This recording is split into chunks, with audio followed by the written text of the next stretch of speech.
Hello, friends. Welcome to Heidi's Colorful Colorado.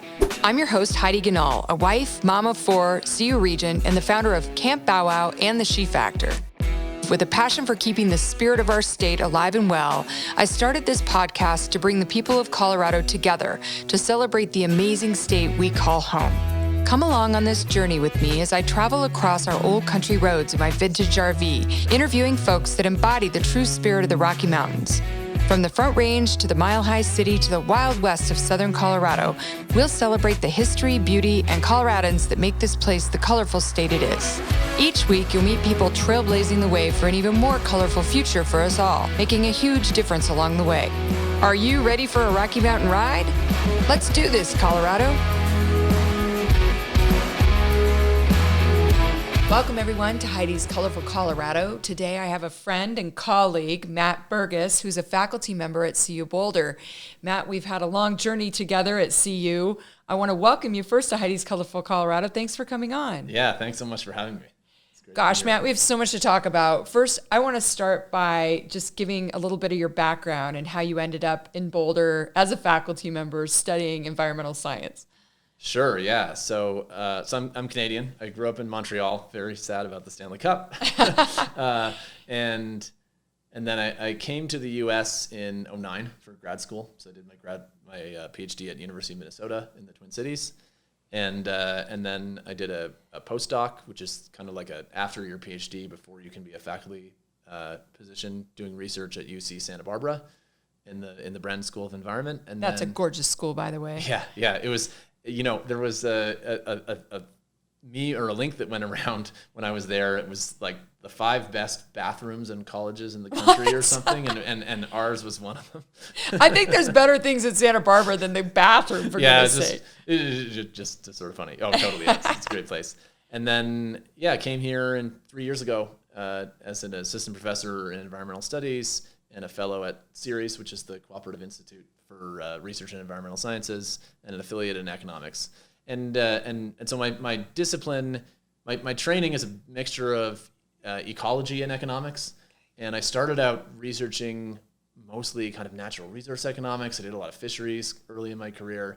And then the two problems that have really got me excited in the last couple of years since moving here that I've started researching a lot is, what's the future of economic growth going to look like, and what does that mean for climate change? Basically, I've seen some arguments that I find convincing that growth is going to be slower than a lot of people think, whether we would like it to be or not.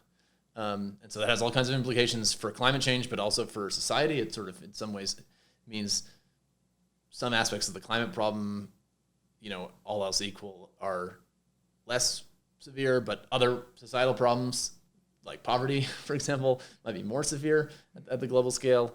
And then the other one is, how do we reduce polarization of climate in general, and climate change in particular, and just kind of starting from the idea that if we really need a society-wide effort to get off of carbon that's going to span decades, I don't see that happening without both parties and broader society being really engaged. If you look at previous society-wide efforts, they had incredibly high public support and bipartisan cooperation. So things like, the Second World War, the space race, and we're actually at the level of opinion polling getting close to that on climate. So that the large majority of Democrats and a small majority of Republicans, but a growing majority of young Republicans really want something done, but it's nonetheless an issue that has been polarized in the legislature and has also recently, I think, been caught up too much in the culture war, which is where a lot of the polarization is. And so I think we gotta, if we don't deal with the polarization, I don't see how we're gonna address climate change in the way that we need to. But polarization being what it is, makes people not want to, work on reducing it. And so it was kind of one of those things that, unlike the other things I've researched, it wasn't really motivated by my academic background. It was just sort of like, well, someone needs to do it. So I'm just going to, teach myself the background literatures in psych and poli-sci and other kinds of fields that are relevant. And we've got some research projects now going on in my lab on this. Yeah, one of those I've been excited to watch you develop which is a weekly get-together to talk about polarization and talk about important issues on campus and getting both sides to talk and actually have conversations. And the conversations that I've seen or heard have been great. They've been back and forth. They've been respectful. But one of my passions as a region is free speech and academic freedom. And I spend time with a lot of students who don't feel heard. They don't feel like they can speak up, whether they're conservative or not. It's just a real... it's heartbreaking to me because you go to college to have feisty debate and really push the envelope on what you believe and what you think and what your assumptions are. And I feel that's being stolen from a lot of students and from some faculty members who are fearful of being canceled. So talk a little bit about that program and how that's going. Sure. So, and that program's not part of my research, but it's something that, separately, I'm interested in concerned about polarization. As you said, I've been very concerned about college campus polarization and the kinds of issues around speech that you're talking about, and just honest, open, rigorous discussion. And I think the biggest tragedy of it is the issues that have become so chilly in terms of speech are some of the most important issues. And you're not going to address these issues unless you can have rigorous, free thought and constructive dialogue across people from different perspectives with different pieces of evidence.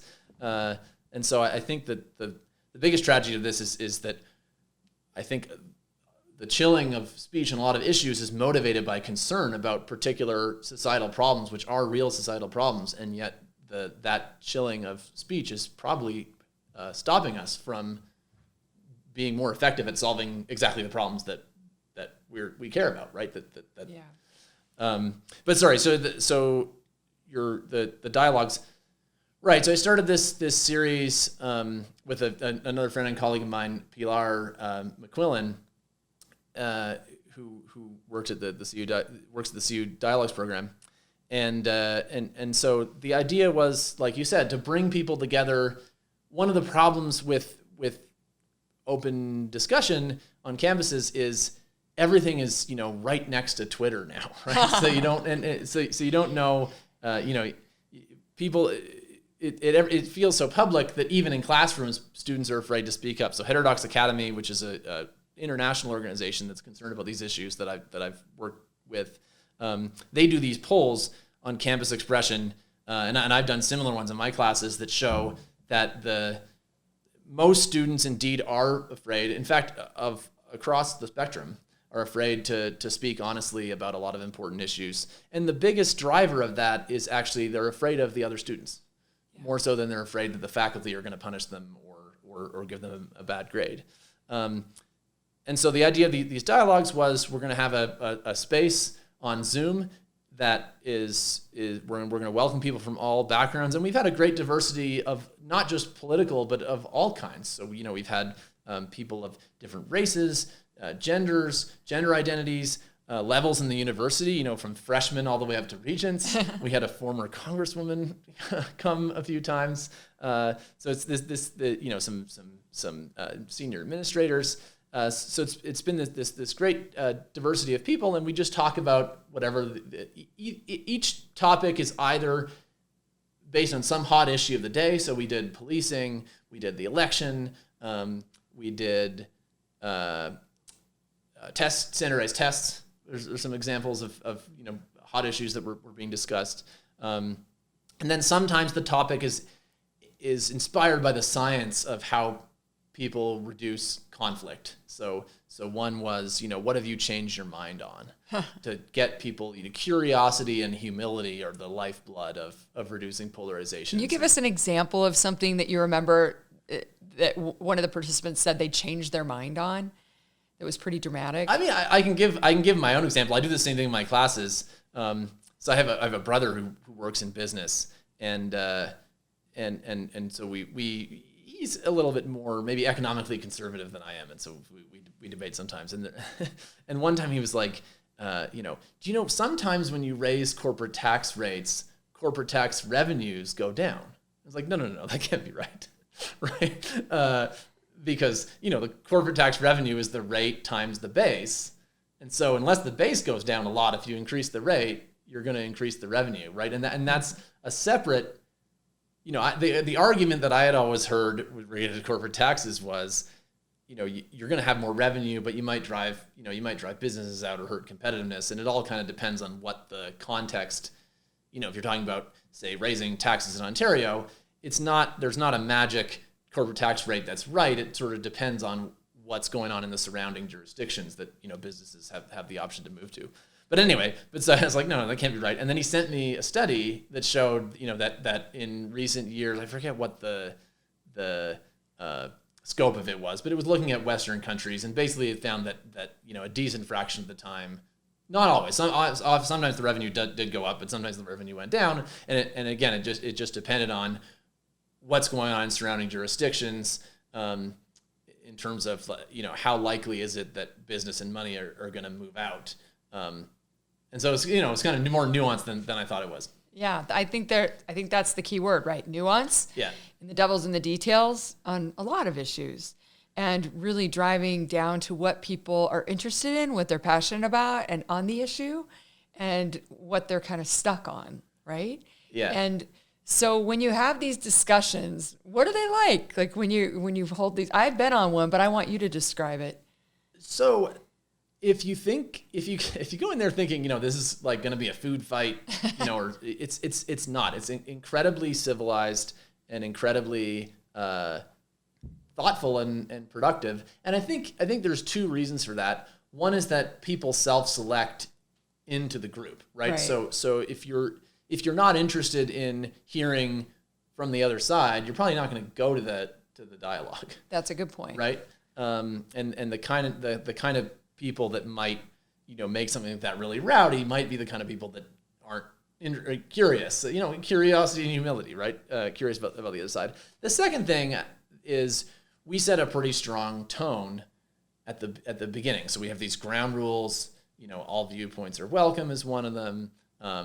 If you don't agree with someone, at least try to understand where they're coming from. And one thing that I've emphasized is, we have zero tolerance for, and we don't phrase it this way, but basically cancel behavior. Yeah. So, we say what is discussed in the room stays in the room. You can discuss generalities. So, in this dialogue on policing, someone raised this interesting point, right? That's fine. We're very clear that if you soundbite somebody on Twitter or in the Daily Camera in a way that's intended to be malicious, that you, A, won't be invited back to the dialogues, and B, will look into prosecuting you under the bullying policy, which is a policy that I actually don't think a lot of people know about that CU has, and I would bet a lot of other schools have, that explicitly forbids professional sabotage and spreading malicious rumors or gossip about somebody, which a lot of behavior that people refer to as canceling kind of fits under. And faculty are actually supposed to report these behaviors that violate these kinds of policies. Right. And so one of the things that's interesting, I think, about this is a broader strategy that I think would be effective, probably more effective than a lot of the policy changes that you're seeing in certain states at improving the climate, is basically to just enforce the rules that already exist. That's a great point. And I mean, I talk to students about that a lot. Like, we have very bold discrimination policies at CU. Yes. And if you are discriminated against, you report it and then it's investigated. But so few people report it or actually know how to do that, or don't want to bother with it, or are worried that they're going to have some kind of retribution. And so, I mean, the number of reports are very, very, very small, but the number of conversations I have are very, very, very big. And so there's a big disconnect there. Yeah. And I think that highlights a general fact that the rule of law is super important, right? Development economics is identified it as one of the most important precursors to economic development, because, if somebody or the government might take your property away at any minute, then why would you invest in it, right? But same with your business. Sure. But it's also the case that the rule of law is dependent, I think, more than in practice, more than people realize, on the legitimacy in the particular political climate, right? So you can have one place where you see this that's not related to campus is the Supreme Court, right? The Supreme Court is interpreting the Constitution, which was written a really long time ago, and yet their interpretations on a lot of these big cases do seem to track a popular opinion. Yes. And I don't know that that's directly the reason why, but I think in some sense, part of the reason has to be that if the Supreme Court, never changed with opinion, then it would quickly lose its legitimacy in the eyes of the public, right? Right. A good example of that, I think, is same-sex marriage, which now overwhelmingly people support. And so I think that makes it, and the Affordable Care Act is another thing that now has very wide support, and I think makes it harder for the Supreme Court to rule against. I have some Canadian sensibilities on healthcare, which I don't know if, you want to get into, but we'll have to do another podcast about that, Matt. It's funny to, in Canadian context, I'm solidly a moderate, but then there's some differences between Canada and the U.S. where, like I think there should be a public option, which puts me, on the left in the U.S., right? Yes, it does. But back to the rule of law thing. Okay, so on campus, right? So CU has, I think, some great policies on free expression, on non-discrimination, including politics, academic freedom. But if there's a political climate in a particular unit or part of campus that doesn't see that policy as legitimate, or probably more directly, sees discrimination against certain political affiliations as, right, then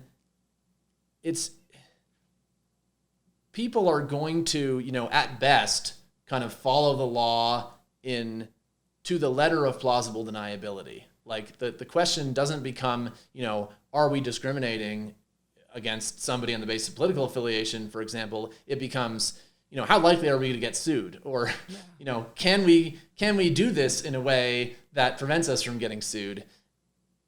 And then in terms of reporting, I think that, again, there's a kind of thing like, okay, so if you report a policy violation that the climate of your unit or part of campus sees as legitimate, you probably are running a risk, at the very least socially, if not professionally. And so, I don't think that's a good thing, but I think that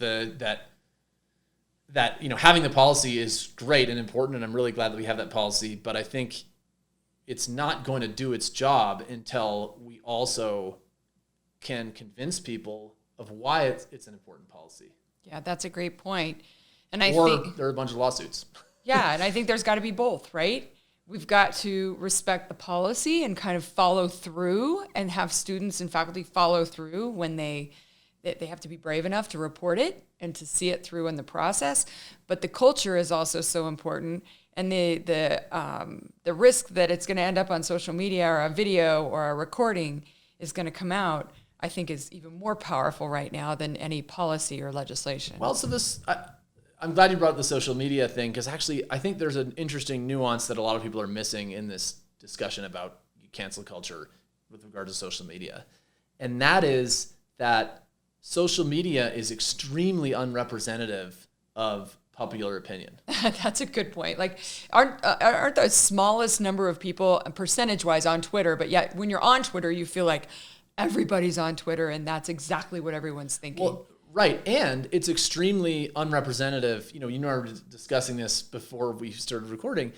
It's extremely unrepresentative in ways that, go against kind of what the narrative is that the social media conversation derives its power from. So both political extremes in the U.S., I've seen data in the U.S., but I highly suspect this applies to at least other English-speaking countries, if not other Western countries in general. Both political extremes in the U.S. are disproportionately affluent, white, and educated. The biggest demographic difference between the far right and the far left is the far right skews older and male, and the far left skews younger and female. But if you look at where is the critical mass in America of economically disadvantaged people, non-white people, it's actually in the middle. And so this idea and social media skews towards highly engaged, politically extreme people, right? Who are affluent, disproportionately, obviously not completely, but disproportionately affluent, educated, and white, and reflect preferences that disproportionately map onto those demographics. And so, for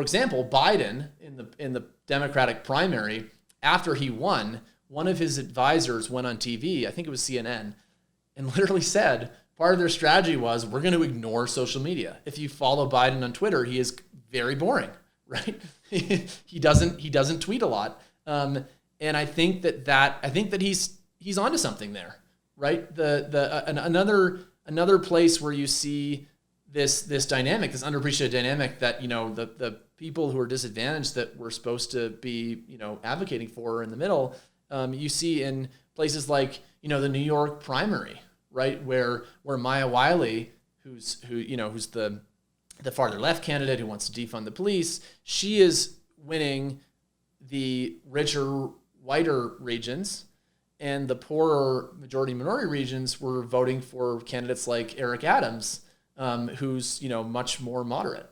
And so I think that in terms of campuses, a lot of the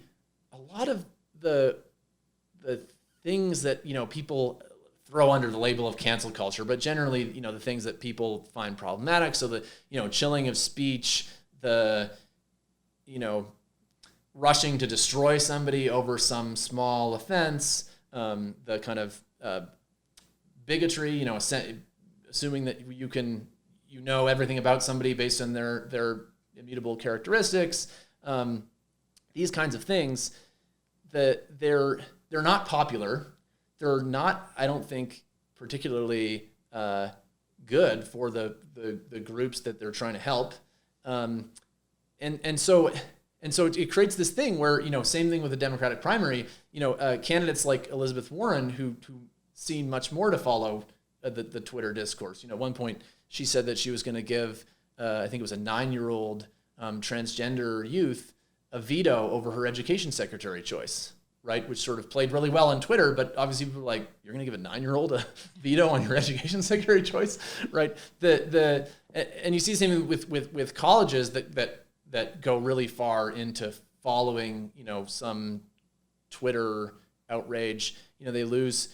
We were talking earlier about how Evergreen State College has lost a ton of its enrollment since its big blow up in 2017.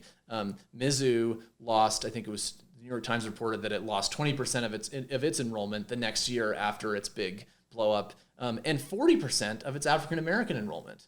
So I guess where I'm going with this is, my advice to college leaders is stop listening to Twitter. Right. And actually I think the incentives are closer to that than they realize. Yeah. Because people are so scared of Twitter, there's this disconnect where, a college leader might do something that plays really well on Twitter, and they think, oh, I'm doing the thing that people want, and then behind the scenes the morale is really bad and people are grumbling about it.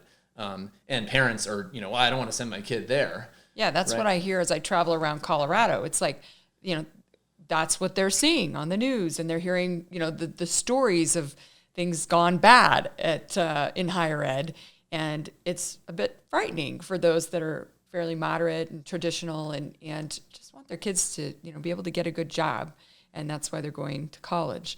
And okay, so time for some optimism. So here, I have a message for these parents. Come to CU. We are one of, I think, 55 schools in the country that has a green light rating from the Foundation for Individual Rights in Education. Yes, fire. We worked very hard to make that happen. Right, and you're right. You personally were part of that, a big part of that effort, as far as I understand it, in terms of the region law, right? So we have great policies on free speech and on political non-discrimination, for example, which exists hardly anywhere. And so the we have, you and I did an event a few years ago where I think I said to the crowd, if we have the freedom and you just have to use it. That's right. Right. And we've done several debates on campus where people were like, oh my gosh, I can't believe you're bringing these polarizing figures together to talk. And we got huge crowds. People are yearning for that. Right. So any problem that you could talk about in this type at CU is worse basically everywhere else. That's a good way to put it. We've still got work to do, but sure, we still got work to do. But I think that we are in a relatively good place, and we also, schools can either be the Jonathan Haidt, who's a professor at NYU who started Heterodox Academy. He has this talk that he's given in a bunch of places that you can find on YouTube that basically says, universities can be primarily focused on truth-seeking or primarily focused on, a particular, he labels it in a particular way, but I think the more general thing would be promoting a particular ideology. You can't do both of those things because there's no ideology that's right about everything. And also, intellectual humility is the lifeblood of both, reducing polarization and of being a good scholar. Right. Right. If you're not when I talk to fellow scientists, the trait that always stands out among the best scientists is if you criticize their work, they get really curious, right? And they don't always agree with you, right? They defend it, but they're very curious about what potential flaw you might have found in their work, as opposed to being, defensive and territorial. I think we're the same way as entrepreneurs and business folks. I mean, we go hang out in the lobby of our Camp Bow Wow and listen to different customers and say, how can we get better? How can we do better? What do you feel like? What's your sense about the product or service we're delivering? And, what do you want to do differently? Right. No, totally. And I want to come back to the business thing in a second, because I think you've hit on a really important point here. But so Haidt basically says, look, universities they can't both be, bastions of truth-seeking and bastions of an ideology, whatever that ideology was. And he says, 100 years ago, universities faced the same problem. Should they be religious schools or should they be, truth-seeking schools? And some became religious schools and some became, secular schools. And so he basically says, we're just having this conversation again. We're not calling it religion. Huh. And so, what I would say to parents and students who are having the kinds of concerns that you're talking about is come to CU. Make us go the direction of, truth-seeking and, rigorous scholarship, because that we are already, further in that direction than a lot of other schools are. And so, we're not going to go more in that direction if, moderates won't even come here, right? Well, and I think as a regent, that's what I yearn. I yearn to keep pushing on that, keep pushing that direction. And that's why hosting debates with, feisty speakers that can actually be respectful, though, and really look at both sides of an issue and encouraging students to see that and modeling it. And I think that's what you do with your polarization get-together, is model good behavior around some of this stuff. And how do we actually thread that needle? Matt, one of the questions I always ask people on this podcast as we kind of wind down is, what do you love about Colorado per se? I know you love the University of Colorado, but what do you love about living here? I love Colorado. I think it's okay. So where do I start? The weather is great. There's tons of outdoors things to do. I'm big into golf, and there's amazing public golf courses. He's an amazing golfer. He helped us win a golf tournament last week. It was really fun. So I love that. And then there are other things, I really like. My wife and I have family on both the coasts. So most of our family is now either in Toronto or in Vancouver, and Denver's not that far from either. It's 3-hour flight to both of those places. So that's centrally located, is nice. Great road trips within a day's drive.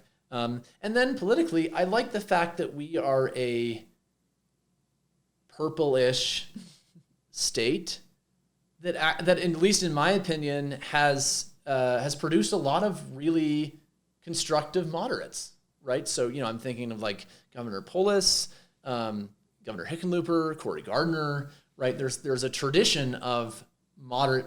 Now, we also have some extreme ones, right? There's a congresswoman from out west who's certainly labeled that way. But I think that we much more than a lot of other places in the country have this tradition of we work together, we're pragmatic, and I have to say I do see that at least in the corners of CU that I travel in. There's good news. There's definitely a left skew on the faculty, like there is everywhere, right? That's really well documented across the country. But as a counter, again, an optimistic counterpoint to a lot of the concerns that moderates and conservatives have about campus culture, I have to say that my experience has been mostly positive in terms of, I've engaged in Heterodox Academy. I'm going to do the faculty fellowship with the Benson Center this coming year. Doing this polarization stuff, talking all these hot issues, researching climate, and I don't have tenure, right? And some people are like, oh, that's risky. And I have to say, all I've gotten is support and pats on the back from my bosses. And that's good news. I think it's really important. And I think it also speaks to this fact that the average person is not, the Twitter canceller, right? And so I think what you get a lot of is like, well, somebody really needs to do these things. I don't want to do it, but I think it's great that you're doing it. Right. And hopefully it'll catch on. I think it is catching on, the work that you're doing. What's the most Colorado thing you've ever done since you've lived here? Besides root against the Avs, what's that all about? Wait, I know you're from Canada. Hang on. That's not completely accurate. I have not yet rooted against the Avs. Because you haven't played them. We haven't. Montreal hasn't played them. I thought I was going to have to root against the Avs because I thought that the Avs were going to beat Vegas, and then unfortunately that didn't happen. But yes, let's see. Well, this is actually the most Quebecer in Colorado thing that I did. Right when I moved here, one of the first things I did was I bought a Quebec Nordiques sweater. So if you're not a big hockey fan, you might not know that the Quebec Nordiques were the hockey team, the other hockey team besides Montreal and Quebec that I grew up watching, and they actually became the Colorado Avalanche. Oh, nice. And so it's kind of a way to root for the home team, but also sort of rep the I like homeland. that, Matt. That's a good way to slide around that. Yeah. And that's a little known fact. Probably not a lot of new people that have moved to Colorado know. So. Right, unless they're from Quebec. Why would they? Yes. Or they're huge hockey fans. Yes. Well, thank you for spending some time with us. Obviously, I fully support what you're doing on the polarization end and just being an outspoken advocate for hearing both sides of the issues and making sure that CU is truth-seeking. I think that's very important, and it's one of the reasons why I like being a regent and working with the students and faculty at CU. And I agree that we are doing a lot of things right. Yeah, and again, students and parents, talking to you now, come to CU and get in the trenches, and if CU is not what you want it to be, then make it what you want it to be. Thank you for joining us today on Heidi's Colorful Colorado. If you enjoyed this conversation, don't forget to rate, review, and subscribe. And definitely follow me on Instagram to keep up with my latest adventures. In the meantime, happy trails from me, Heidi Ganahl.